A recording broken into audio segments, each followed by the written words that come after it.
추수감사절을 잘들 지내셨지요?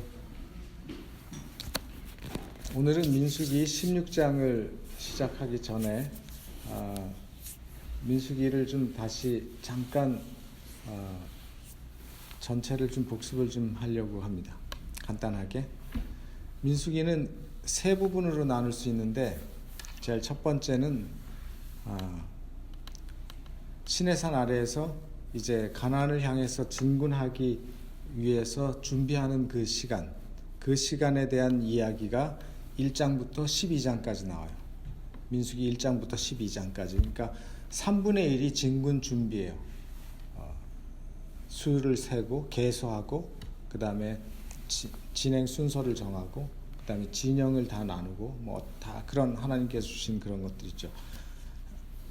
출애굽을 한 다음에 가나안 정복을 위해서 하나님께서 이제 군대를 조직하시는, 또 그래서 군사의 수를 계수하시고 시내산에서 이제 가데스 바네아에 도착할 때까지, 그게 이제 1장부터 12장까지예요.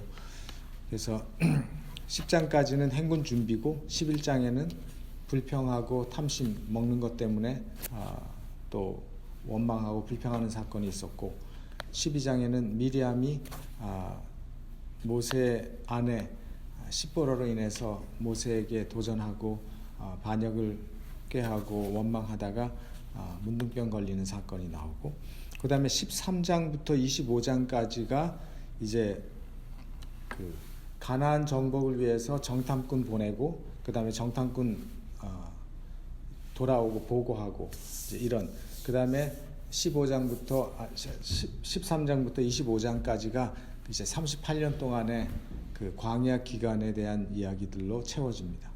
그 다음에 그러니까 3분의 1은 준비, 3분의 1은 중앙의 3분의 1은 광야 38년 동안의 사건, 그 다음에 26장부터 36장까지 마지막 세 번째 3분의 1은 이제 다시 모압 평지에 도착해서 두 번째로 가데스 바네아에서 가나안 정복을 위해서 다시 두 번째 계수하고 가나안 정복을 위해서 준비하는 그것이 이제 세 번째 파트예요. 그래서 민수기는 이렇게 세 부분으로 나누어지면서 이제 내용이 전개되는데, 사실은 민수기의 내용 속에 이스라엘 백성들이 38년, 뭐 우리가 흔히 40년 동안 광야 생활할 동안의 모든 내용은 민수기에서 확인할 수가 있는데, 그 모든 내용들이 다 기록되지 않고 끝에 있었던 아주 중요한 몇 사건들만 기록이 되어 있습니다. 그 중에서 이제 오늘은 민수기 16장 출애굽 역사 가운데서 가장 뼈아픈 사건에 대해서 우리가 살펴보게 되겠습니다. 이 민수기 16장에 나와 있는 이 고라의 반역 사건은 모세와 아론의 지도권에 대한 도전이었습니다. 그래서 모세와 아론이 지도자로서 합당치 않으니까 새로운 사람을 세워야 된다, 뭐 너만 하느냐, 뭐 이렇게 지도권에 대한 도전이고, 아주 그냥 감정적으로 뭐 배가 고파서 아니면 고기가 먹고 싶어서 아니면 뭔 질투 때문에 감정적으로 그냥 즉흥적으로 일어난 그 반역이 아니라 아주 계획적이고 아주 조직적인 그런 반역이었다는 것에서 다른 반역과 차이가 있습니다. 그리고 많은 지도자들이 가담했던 반역 사건이에요. 그래서 아주 힘들었고 아주 그 백성들 가운데 꽤 똑똑하고 인물이 있었던 인물들이 많이 그 사건으로 인해서 심판받고 사라지게 되는 그런 큰 사건이 바로 고라의 사건이었습니다. 더 슬픈 것은 같은 집안 형제들 레위 지파에서 그 일이 주동되어 시작됐다라고 하는 것이 제일 큰 아픔이었겠죠. 특별히 고라의 반역은 이 모세와 아론과 사촌지간에 있는 그 사촌 형제의 반역이었다고 하는 것에서 더 아마 모세가 마음이 아팠을 것이라고 생각이 됩니다. 그리고 조직적인 반역이었기 때문에 그 불만이 있었던 사람들이 모세와 아론에 대해서 도전하고 당을 만들어서 일종의 쿠데타를 공모했기 때문에 그 영향력이 그 지도자 250명의 지도자뿐만 아니라 일반 대중에게까지 그 정신과 그 쿠데타와 그들의 어떤 뭐라고 할까요? 명분, 그 명분이 그들에게까지 전달돼서 일반 백성들도 사실은 그 반역에 가담하고 부하내동하는 그런 것으로 이 고라의 반역으로 끝난 게 아니라 그 반역이 백성들의 반역으로까지 이어지는 그런 큰 사건이었어요.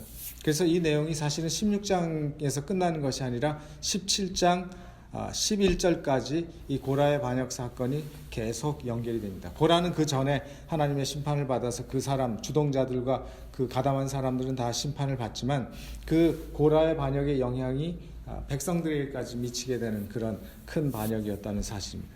그래서 그들의 어떤 그 하나님의 말씀과 하나님의 지도자가 되어야 되는 어떤 그들의 자격보다는 그들의 어떤 세속적인 허영심, 또 자신들의 어떤 이해타산, 그 다음에 자신들의 어떤 이름, 자신들의 명예욕, 이런 것들에 눈이 멀어서 모세와 아론의 리더십을 자기들이 차지해 보려고 하는 그런 시도였다고 하는 것입니다. 그래서 이기적인 탐욕과 세속적인 정권력이 그들의 마음속에 더 강하게 있었기 때문에 이 고라의 반역을 하나님께서 아주 심각하게 취급하셨고 바로 즉시 그 일에 대해서 하나님께서 개입하신 것을 우리는 성경을 통해서 확인할 수가 있습니다. 그래서 이 고라의 반역 사건을 좀 구조적으로 이렇게 살펴보면 아까 말씀드린 것처럼 이게 한 반역이 아니라 두 개의 반역으로 똑같이 하나님께서 성경에 기록을 한 것을 보시면 알 수 있어요.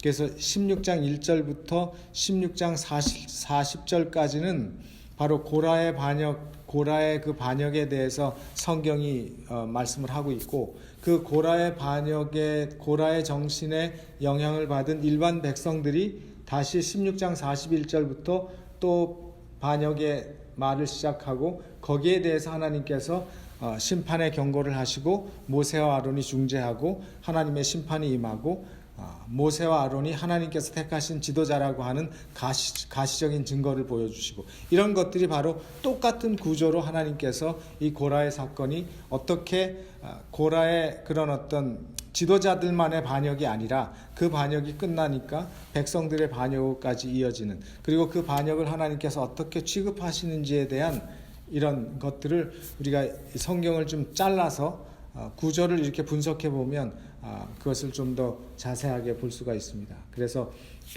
똑같잖아요, 그죠? 고라 일당이 반역을 꾀하고 또 하나님께서 그 고라의 반역에 대해서 심판하시고 심판을 경고하시고 모세와 아론이 그들을 살려달라고 중재하고 그러나 하나님께서 그들의 반역이 너무나 악하고 또 심각한 것이었기 때문에 하나님께서 심판하셨죠. 그래서 땅이 갈라져서 땅이 입을 벌려서 그들을 다 삼켰죠. 그리고 가시적인 증거, 바로 향로를 쳐서 그 향로를 가지고 제단에 그 테두리를 만들려고 하는 그런 말씀들, 이런 것들. 그 다음에 이제 백성들이 했을 때도 똑같은 절차를 가지고 말씀을 하시고 똑같이 아론이 중재하고 모세가 아론. 그러나 그들이 회개하지 않았을 때 하나님께서 심판하시고 그 모세와 아론이 하나님의 택하신 지도자라고 하는 것을 어떤 증거로 보여주셨는가 하면 바로 아론의 쌍난 지팡이. 그래서 그것으로 하나님께서 다시 확인해 주시는 이렇게 그 사건, 이 반역 사건을 하나님께서 이렇게 이끌어 가시는 것들을 16장 1절부터 17장 11절까지의 내용을 통해서 우리가 좀 볼 수가 있습니다. 그래서 오늘 이 시간에는 이 첫 A 고라 일당의 반역, 그 사건에 대해서 그 반역에 대해서 우리가 좀 살펴보면서 반역의 시작이 어떻게 시작되었는지 우리가 좀 성경을 읽으면서 자세히 좀 보도록 하겠습니다. 민수기 16장 1절로 2절입니다.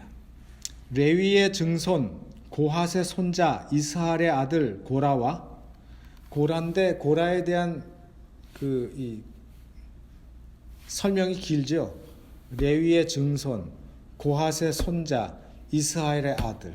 사람 이름이 고라를 설명하면서 그 조상 세 명의 이름이 나타났어요. 아버지, 할아버지, 할아버지, 할아버지 이렇게. 그 다음에 르벤 자손 엘리압의 아들 다단과 아비람과 벨렛의 아들 온이 당을 짓고 이스라엘 자손 총회의 택함을 받은 자 곧 회중에 유명한 어떤 족장 250인과 함께 일어나서 모세를 거스리니라 했어요. 이제 여기에 나오는 사람들의 이름을 우리가 좀 보면, 첫째 고라. 이 고라는 레위의 후손이었고요. 그런데 레위의 증손 고핫의 손자 그랬잖아요. 그 다음에 이스라엘의 아들. 여러분, 이거 레위는 사실은요, 레위는 누구의 아들이죠? 야곱의 아들이잖아요. 근데 레위는 거의 400년 전에 살았던 사람이죠. 400년 전에 근데 400년 전에 살았던 사람의 고라가 증손이라는 말에 대해서 아무리 생각해도 시간적으로 안 맞아요. 시간적으로 안 맞죠. 그래서 이게 이제 우리말 성경 번역이 히브리어 벤이라고 하는 그 말을 어떻게 번역하느냐에 따라서 이렇게 달라져요. 그 히브리어 벤이라는 말을 증손으로 번역했어요. 레위의 벤. 벤이 무슨 뜻인가 하면 자손이라는 뜻이에요. 자손. 직접적으로는 아들이라는 뜻인데 후손이라는 뜻이에요. 예, 그래서 그러니까 이게 뭐냐면 다 벤인데 여기서는 레위의 벤, 거기서는 증손으로 번역을 했고 고핫의 벤은 손자로 번역을 했고 아스알의 벤, 거기서는 아들로 번역을 했어요. 그래서 이걸 우리가 좀 봐야 돼요. 왜 그런가? 그 벤이라고 하는 말은 벤아닷 하면은 아닷의 아들이에요. 그래서 앞에 히브리 말에 벤자가 들어가면 무조건 그 뒤에 있는 말의 아들이라는 뜻이에요. 벤 아윈 하면 아윈의 아들 뭐 이렇게. 그 벳 하면 그거는 집이라는 뜻이에요. 벳 하면 벤은 아들이고 벳 하면 집이라는 뜻이에요. 그래서 하여튼 이 벤을 아들이라고도 번역을 하고 손자라고도 번역을 하고 증손이라고도 번역을 했는데 이 벤의 원래 의미는 자손이라는 의미예요. 자손. 그래서 창세기 46장 11절을 보면은 레위의 아들이 고핫이 맞아요. 그 아버지 야곱과 함께 요셉이 있는 그 애굽 땅으로 내려간 사람의 식구의 수가 70명이잖아요. 그 70명의 수 중에 70명 중에 누가 있는가 하면 레위가 있었고 레위의 아들 고핫이 나와요. 그러니까 고핫은 레위의 아들이 맞아요. 그래서 고핫은 레위의 아들이에요. 그 다음에 민수기에 보면요, 민수기 우리가 이미 읽었어요. 민수기 3장 27절에 보면 고핫에게는 아므람 가족과 이스라엘 가족이 났으니 이들이 곧 고핫 가족들이라 그랬어요. 그죠?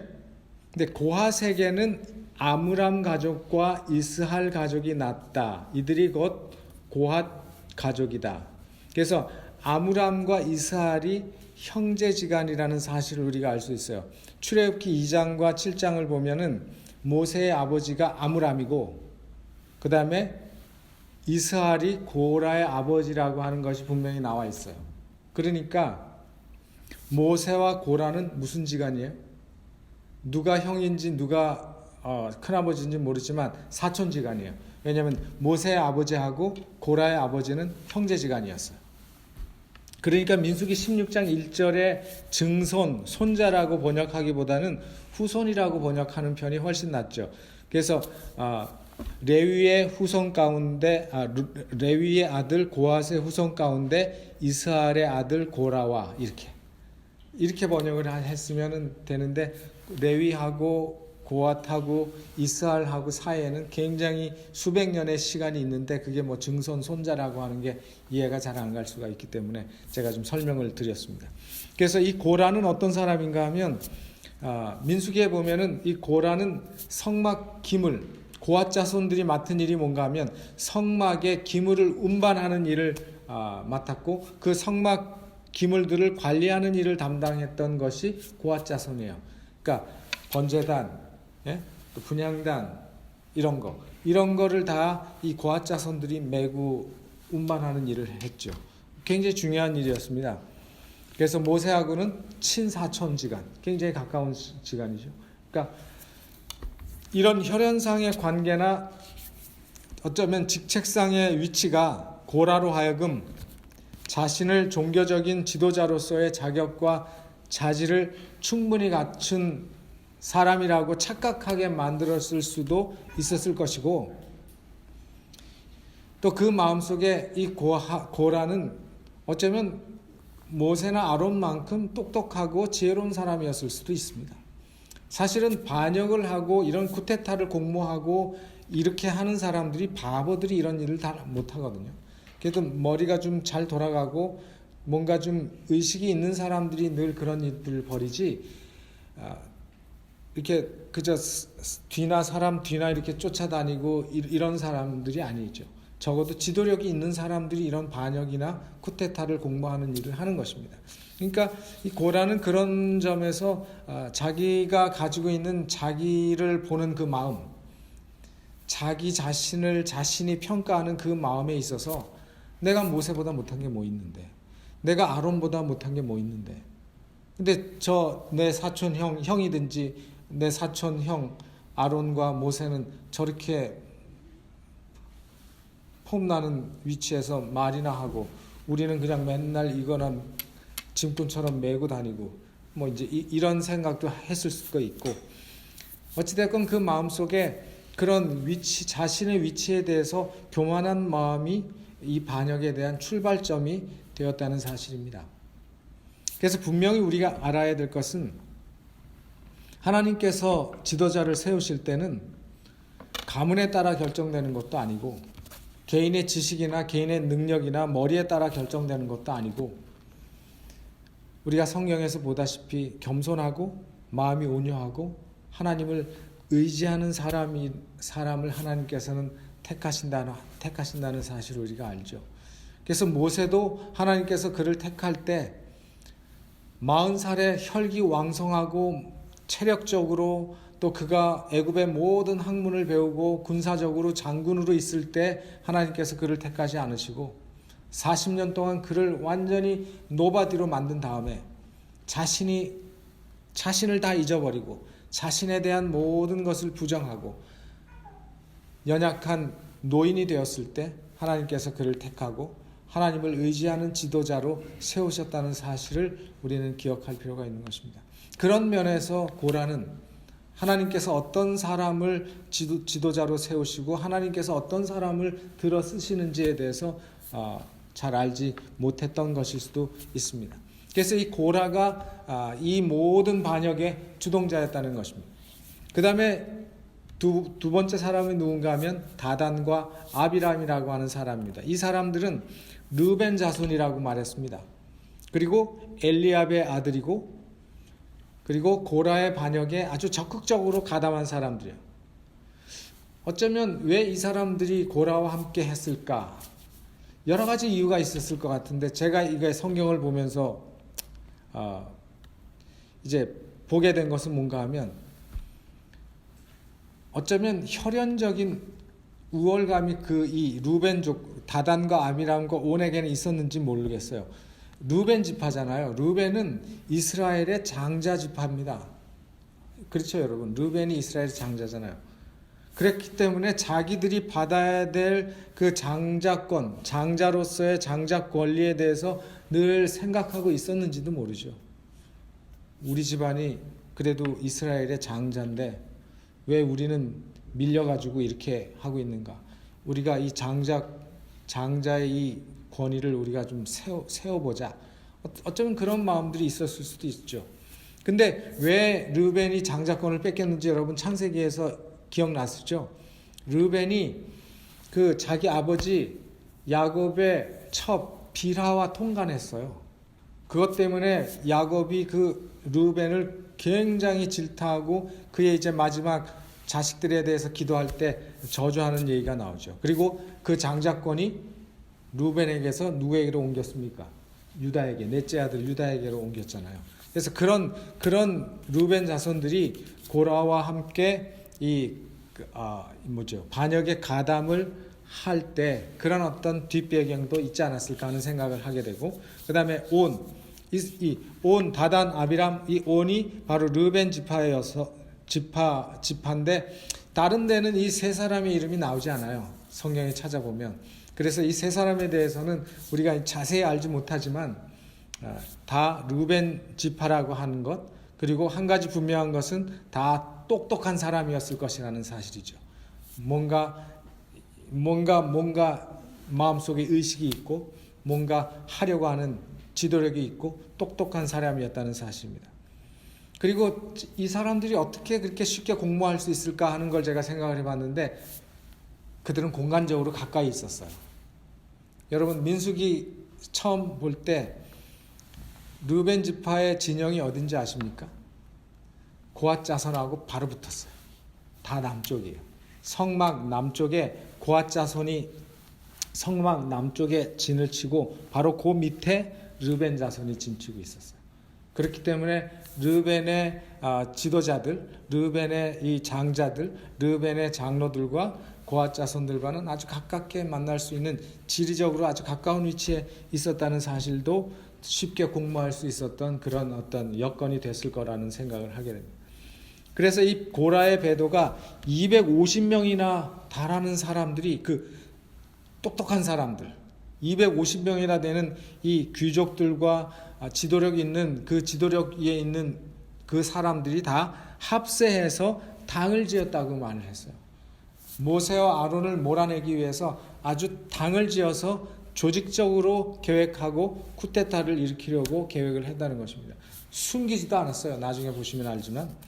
그래서 이 고라를 비롯해서 고라, 다단, 아비람, 그리고 온, 이 네 사람이 주도한 것처럼 보이지만 원어에 보면은요, 한 사람이에요. 이 우리말 성경에는 이 네 사람이 공모한 것처럼 되어 있지만 원어에 보니까 한 사람이에요.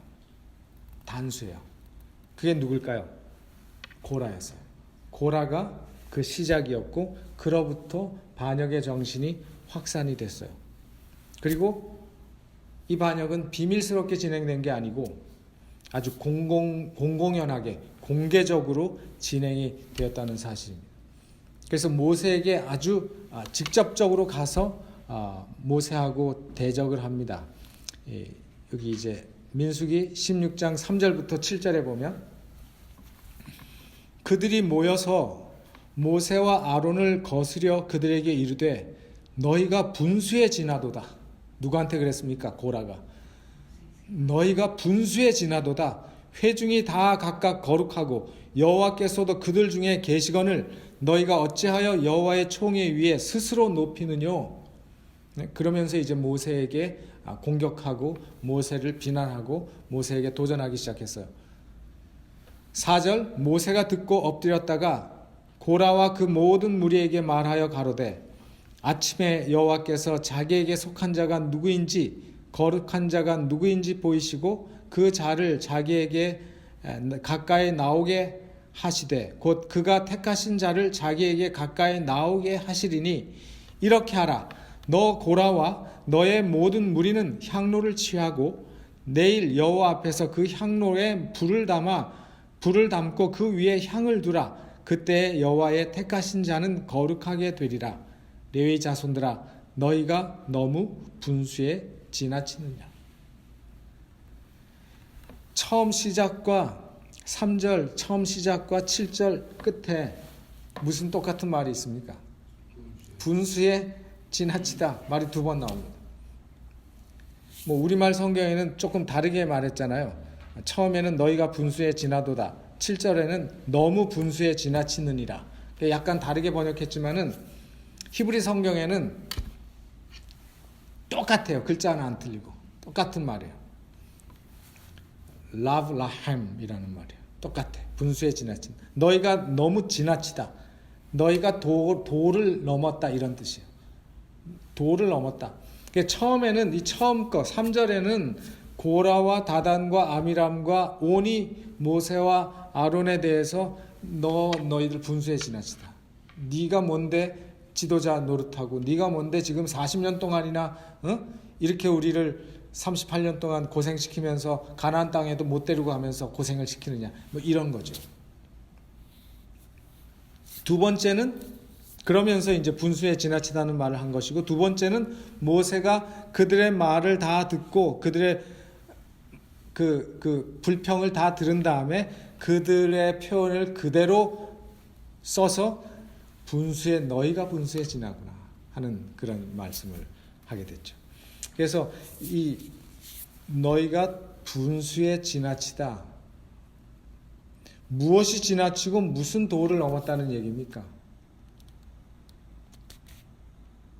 처음에 이 고라의 일당들은 누가 분수에 지나쳤다 그랬죠? 모세가. 뭐에 대해서? 모두 하나님의 능력과 모두 하나님의 신이 함께 하는데 왜 너희만 하나님의 음성을 듣고 너희만 지도자 노릇 하냐 이거예요. 그게 내가 못마땅하다. 우리도 너희 못지않게 충분히 그 위치에 할 수 있는데 너는 40년 동안 그 위치 차지하고 있으면서 지금 이게 뭐냐 이거죠. 가나안 땅에 데려가지도 않고 40년 동안 이 광야에서만 헤매고 다니고, 그런 얘기를 고라와 이 고라의 일당들이 하는 말이었어요. 그러니까 너 그 위치에서 내려오라는 거예요. 네가 한 일이 뭐가 있냐는 거죠. 너는 지도자로서 그런 면에서 자격이 없다는 거죠. 능력이 없는 지도자라는 거죠. 벌써 이 가까운 가나안 땅을 왜 못 들어가고 40년 동안 여기서 빙빙 도느냐 이거죠.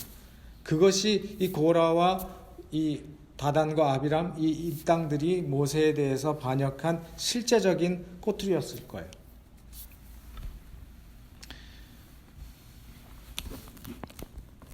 그러면서 아마 이 아론이 제사장 노릇하는 거에도 고라는 불만이 많이 있었을 거예요. 여러분, 아론의 아들 둘이 죽었죠.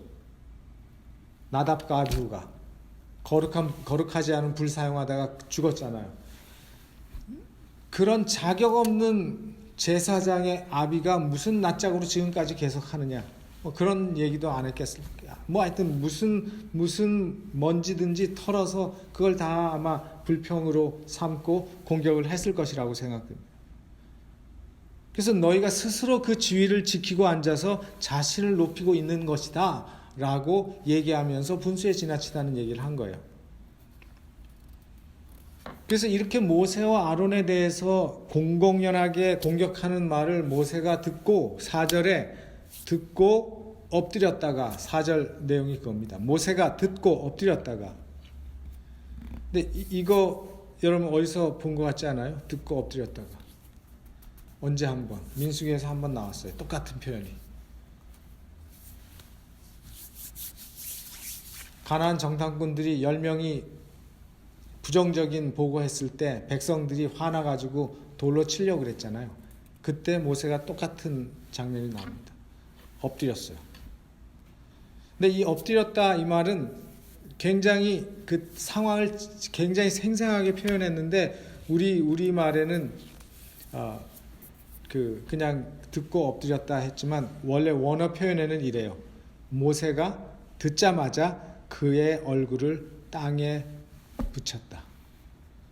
완전히 땅에 이렇게 엎드린 거예요. 그래서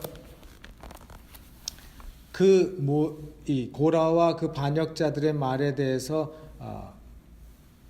바로 대응하지 않고 기도하기 위해서 엎드린 것입니다.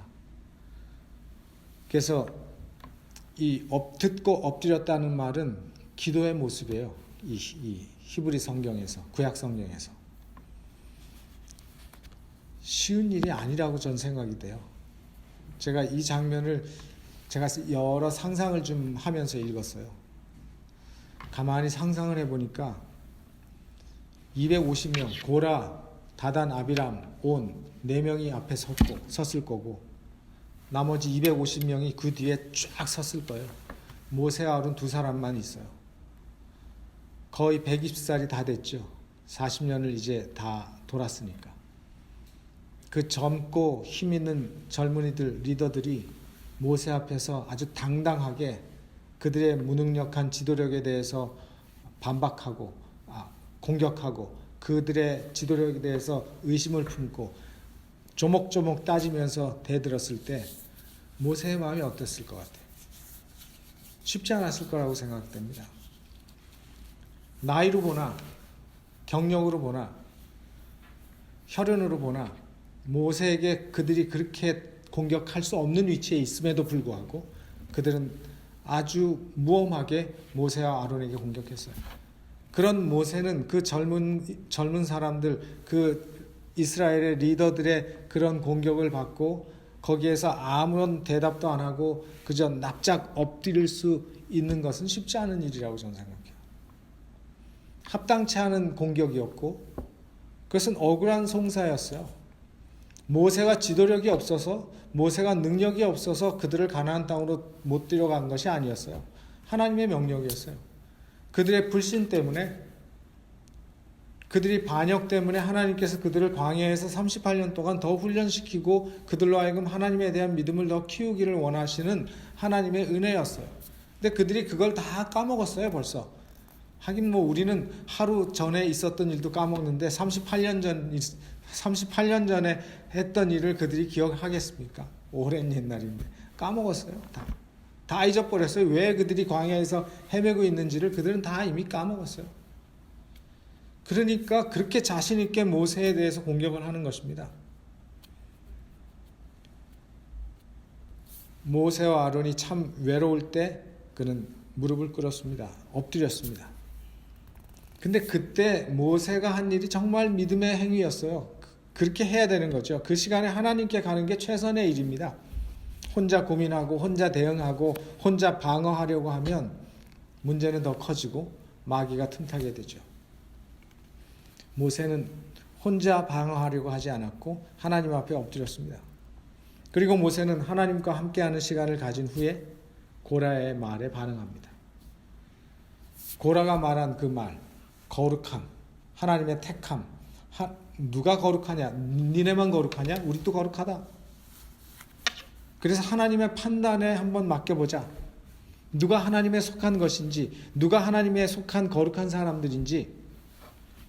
그래서 뭐라고 말합니까? 향로를 준비하라고. 그리고 그 향로에 향을 채우고 나오라고 말합니다. 그러면서 모세가 마지막에 한마디 합니다. 너희 하는 일이 분수에 지나도다. 너희가 도를 넘어서는구나. 너희들은 이 일이 어떻게 해서 됐는지 다 잊었느냐 이 말이에요. 그죠? 하나님께서 너에게 주신 은혜의 시간들인데 아직도 너희들이 그 사실을 깨닫지 못하고 세속적인 탐욕과 세속적인 권력에 눈이 어두워서 그 지도력을 탐하느냐 그런 뜻이죠. 너희가 분수에 지나구나. 모세가 또 고라에게 이르되 그리고 고라의 자손에게 모세가 한마디 더 합니다. 분수에 지나치다고 얘기하면서 고라에게 이르되 너희 레위 자손들아 들으라. 굉장히 간곡한 호소의 표현이에요. 너희 레위 자손들아 들으라. 이스라엘의 하나님이 이스라엘 회중에서 너희를 구별하여 자기에게 가까이 하게 하사 여호와의 성막에서 봉사하게 하시며 회중 앞에 서서 그들을 대신하여 섬기게 하심이 너희에게 작은 일이겠느냐? 하나님이 너와 내 모든 형제 레위 자손으로 너와 함께 가까이 오게 하신 것이 작은 일이 아니오늘 너희가 오히려 제사장의 직분을 구하느냐? 그들이 뭘 구했는지 모세가 지적했죠. 성경에는 그들이 뭘 구했는지 안 나와 있지만 아마 그들이 제사장, 니네만 제사장 해먹느냐 이제 그랬을 거예요. 돌아가면서 하자 그랬든지, 그죠? 그래서 너희가 오히려 제사장의 직분을 구하느냐? 이를 위하여 너와 너의 무리가 다 모여서 여호와를 거스리는도다. 아론은 어떠한 사람이간데 너희가 그를 원망하느냐? 그러면서 레위 자손들에 대해서 모세가 한 번 더 책망합니다.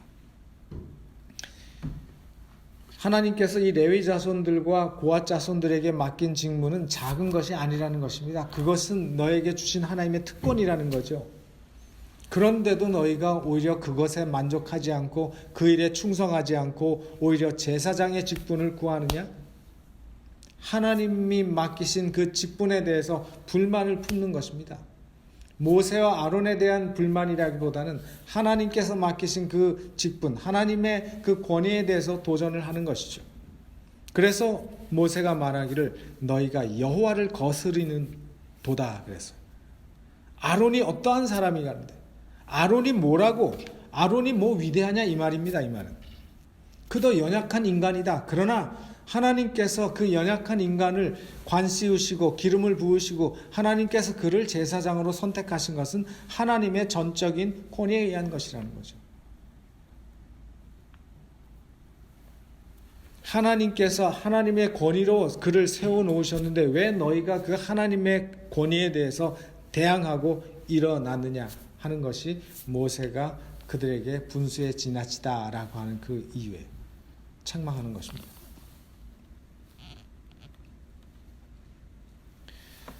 저는 이런 그 모세와 고라 사이에 이제 주고받는 성경에는 뭐 간단하게밖에 표현을 안 했지만 우리가 좀 짐작할 수 있지 않습니까? 상황을. 그리고 이미 지금 가나안 변경에서 광야로 들어와서 거의 38년을 다 돌고 거의 이제 40년이 끝날 즈음에 일어난 사건이라고 할 때 어떤 일이 있었는지 우리가 짐작을 어느 정도는 할 수 있는 것입니다. 근데 이런 문제는 오늘날에도 많이 일어나는 문제들입니다. 그렇죠? 그리고 이런 문제는 평화로울 때는 절대 안 일어납니다. 그렇잖아요? 태평성대가 있을 때는 반역 사건이 잘 안 일어나요. 태평성대가 있고 뭐가 잘 될 때는요 반역하는 일이 잘 안 일어납니다. 언제 일어나는가 하면 인생이 힘들어질 때. 한번 가만히 생각해 보세요. 삶이 꼬일 때, 마음이 힘들 때, 불평, 불만, 반역의 정신이 그럴 때 일어나는 것입니다. 지금 이스라엘의 이 상황은요 태평성대가 아니에요. 그들은 광야를 지금 헤매고 있는 것입니다. 40년 동안이나 가나안 땅을 지척에 두고 가지 못하고 그 광야에서 뱅뱅뱅 돌고 있어요. 그러니까 백성들이